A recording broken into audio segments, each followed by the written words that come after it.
Thank you, sir.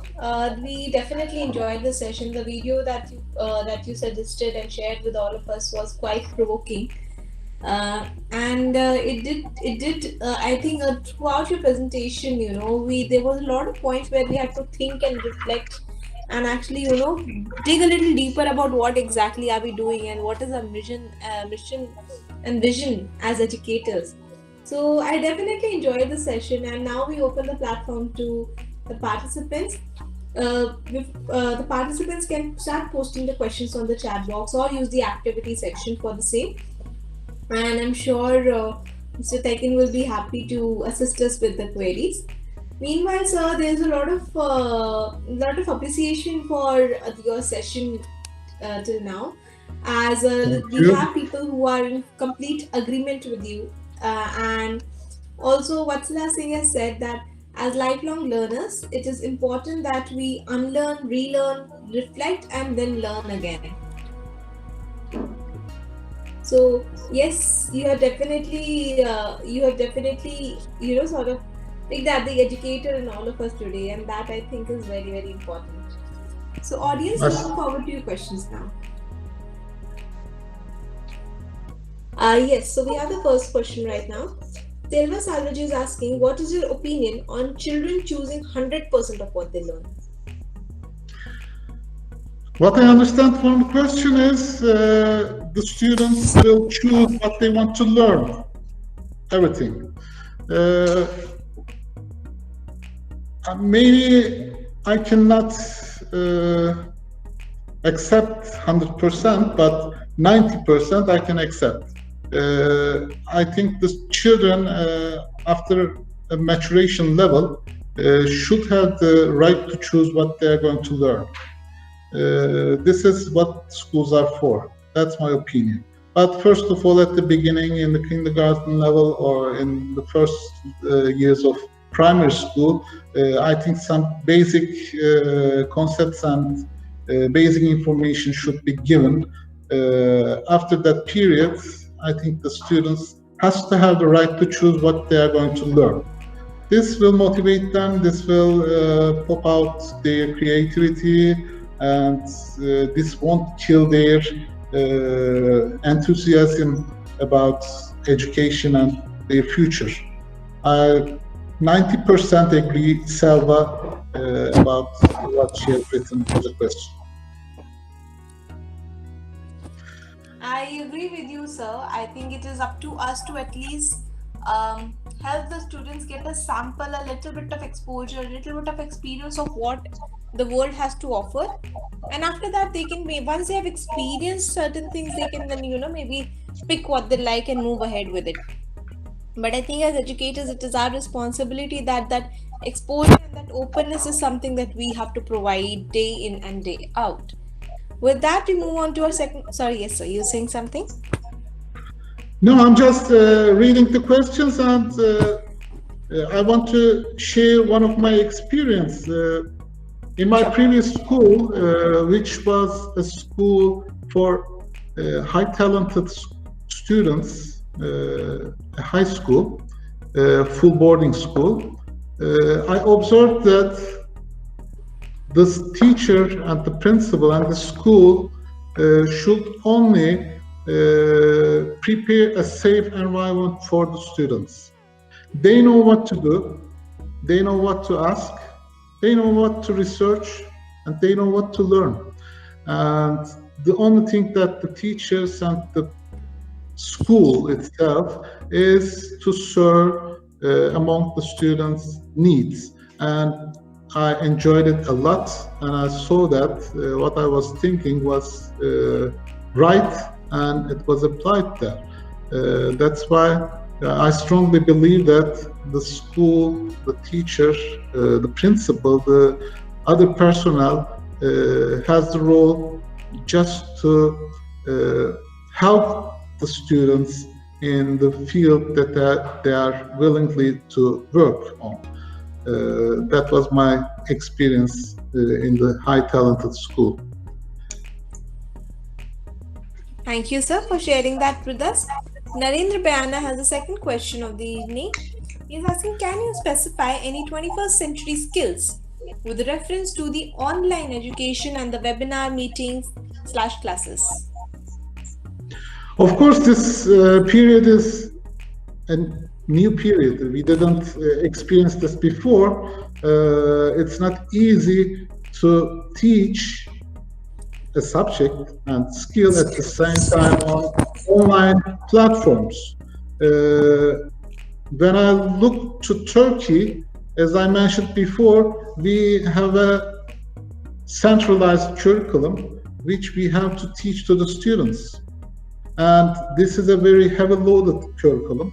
That's why most of our time on online education is mostly spent for lecturing.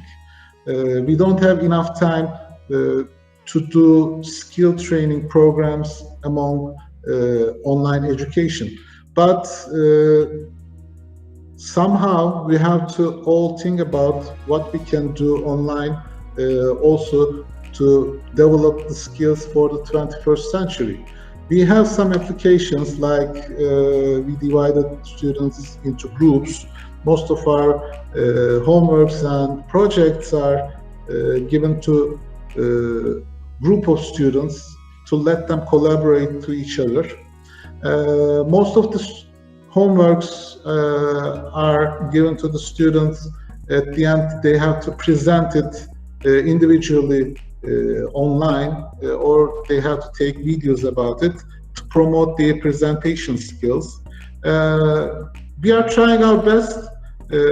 I think all the schools and all the countries has to find a solution for the skill training among online education. But in Turkey, it's really hard because, as I mentioned before, we have a really heavy loaded curriculum which we have to teach to the students online.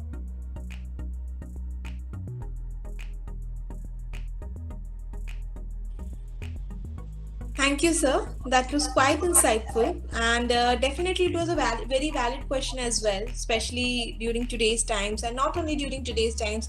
I think we are moving towards a world, any which ways, which is more centered in, and I think during your suggestions also, you had pointed out that using the technology the right way and allowing the students also to use it and benefit from it the right way is very important.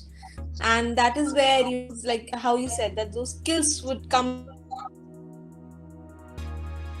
So thank you for that. Audience, we do have the time for one final question. If anybody has, we can take one last question, so you can post it. All right. So we have Ms. Selva Salvage asking, what is your opinion on democratic schools? What's my opinion about democratic schools?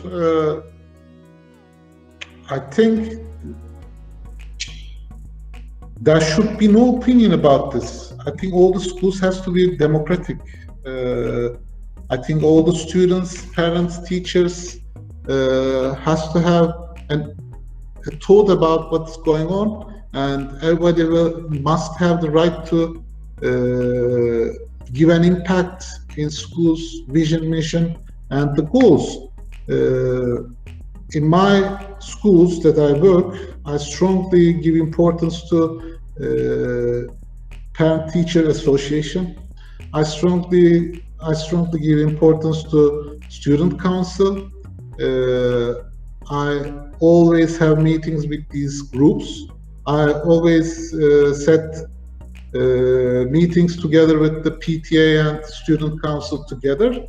And for example, right now, each Friday, I'm having meetings with teachers, head of departments, student council, and parent-teacher associations. I make 4 different meetings, and I'm asking the same question to all of these groups in these meetings. How are we going? What do you think? In what areas do you think we should make changes? Like these questions, and we are trying to find out the best solution after each Friday meetings. I'm strongly a fan of being a democratic school. Otherwise, we cannot see what we are doing wrong, or we cannot see where we are lacking. That's why I'm strongly a fan of a democratic school.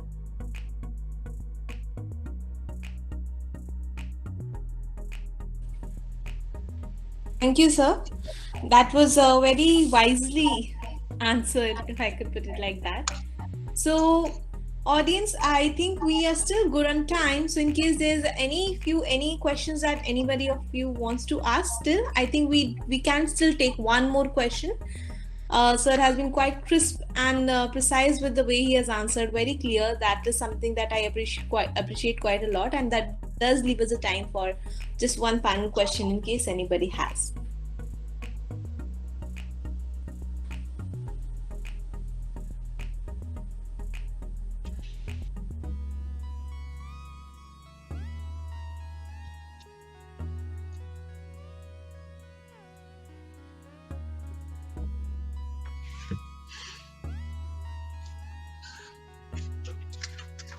All right.